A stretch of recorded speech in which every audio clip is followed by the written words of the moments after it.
Hoje nós vamos mergulhar na história e no mistério de uma das imagens mais sagradas do mundo. Um verdadeiro presente do céu que mudou para sempre o destino de um continente inteiro. Nossa Senhora de Guadalupe. E já começamos com o ponto central de tudo: o grande mistério, uma imagem perfeita que simplesmente apareceu de forma milagrosa e que, olha, até hoje desafia completamente a ciência. Isso que estamos vendo não é uma pintura, é um presente divino. Para a gente entender a profundidade desse milagre, a gente precisa voltar no tempo. Imagina o México, lá no comecinho do século XVI. Era um lugar de muita, mas muita agitação e um conflito espiritual gigantesco. Parem para pensar neste número: 20 mil. Essa foi a quantidade de guerreiros sacrificados em uma única cerimônia em 1487 para tentar agradar os deuses astecas. Isso nos dá uma ideia, né, da brutalidade e da escuridão espiritual que dominava aquela época.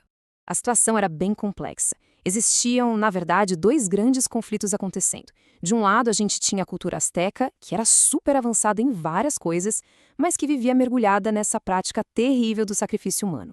E do outro, a chegada dos espanhóis. Eles puseram um fim a esses rituais, mas a chegada deles também causou uma crise cultural e espiritual imensa para os povos nativos. E é exatamente aí, nesse cenário de escuridão e desespero, que uma luz divina aparece. Uma luz que traz uma mensagem de esperança, de amor de verdade. E olha que incrível! A Mãe de Deus não escolheu aparecer para um rei ou um bispo, não. Ela apareceu para um indígena humilde, o Juan Diego, que tinha sido um dos primeiros a se converter ao cristianismo. Isso já mostra o amor preferencial dela pelo simples de coração. E essas são as palavras dela. Palavras cheias de consolo, ditas diretamente para o Juan Diego. É uma mensagem de amor, de compaixão e de um cuidado de mãe que serve para todos os povos de todos os tempos. Bom, o bispo local, claro, ficou com o pé atrás. Ele duvidou e pediu um sinal. E o que acontece a seguir, bem, é o ponto alto dessa história de fé inacreditável. Então, vamos ver os passos do milagre. Primeiro, Maria manda o Juan subir a colina, que era um lugar seco e congelado. Chegando lá, o que ele encontra? Lindas rosas de castela. Flores que era impossível crescerem ali, ainda mais naquela época do ano. Ele então recolhe as rosas em seu manto, a chamada tilma, para levar como prova para o bispo. A cena é de arrepiar. O Juan Diego chega na frente do bispo e abre a sua tilma. As rosas, aquele milagre vivo, caem no chão, mas algo ainda mais incrível, algo impensável, é revelado naquele tecido. E aqui está o coração de tudo.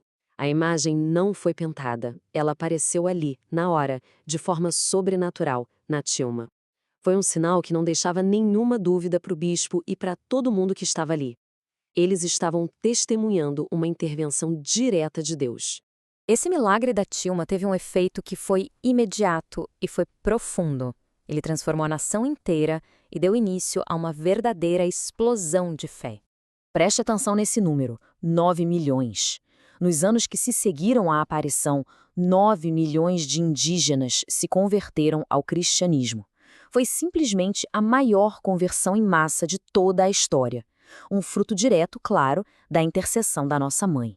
Com a aparição, a era dos sacrifícios humanos chegou ao fim. Os povos espanhóis e indígenas se uniram e, a partir daí, nasceu uma nova cultura mexicana. Uma cultura unificada e com sua raiz fincada no amor que todos compartilhavam por sua mãe. E o mais impressionante é que por quase 500 anos, a própria tilma continuou sendo um milagre. Um milagre que a ciência moderna já estudou de todos os jeitos, mas que simplesmente não consegue explicar. Para a gente ter uma ideia, a tilma é feita de uma fibra de cacto bem grosseira. É um material que, naturalmente, duraria uns 20 anos, no máximo. No entanto, ela está lá, perfeitamente preservada por séculos. Não existe nenhuma explicação científica para essa durabilidade toda. E agora fica ainda mais fascinante. Olha só essa lista de mistérios que a ciência já verificou. Não tem marca de pincel na imagem. O jeito que as cores foram aplicadas é desconhecido. E o tecido não tem nenhum tipo de preparação, de primer, sabe? Algo que é essencial para qualquer pintura durar. E essa parte é simplesmente inacreditável. Dentro das pupilas da Virgem, que são minúsculas, os cientistas descobriram figuras humanas super detalhadas, refletindo a cena que aconteceu na sala do bispo. Pensa bem, era algo impossível para qualquer artista daquela época e talvez até de hoje conseguir criar numa escala tão pequena. A proteção divina sobre essa imagem é muito clara.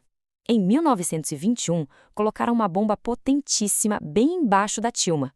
A explosão destruiu o altar, o chão de mármore e chegou a dobrar esse crucifixo pesado de bronze.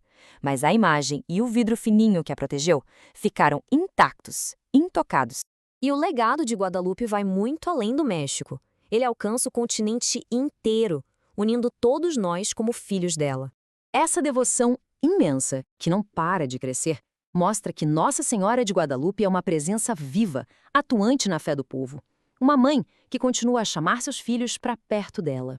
No mundo que a gente sabe que ainda é tão marcado por conflitos, por divisões, a mensagem de Guadalupe é mais importante do que nunca.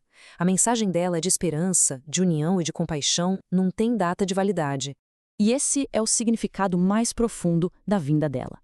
A Santíssima Virgem veio para as Américas para trazer esperança, para acabar com os conflitos e para mostrar o seu amor de mãe por todos. Ela veio inaugurar uma nova civilização do amor. Então não resta nenhuma dúvida, né? A conclusão é uma só, e ela é definitiva. A Santíssima Virgem Maria veio sim interceder pelo povo das Américas. E a sua imagem milagrosa é a prova duradoura do seu amor, da sua proteção e da sua intercessão que continua agindo por todos nós.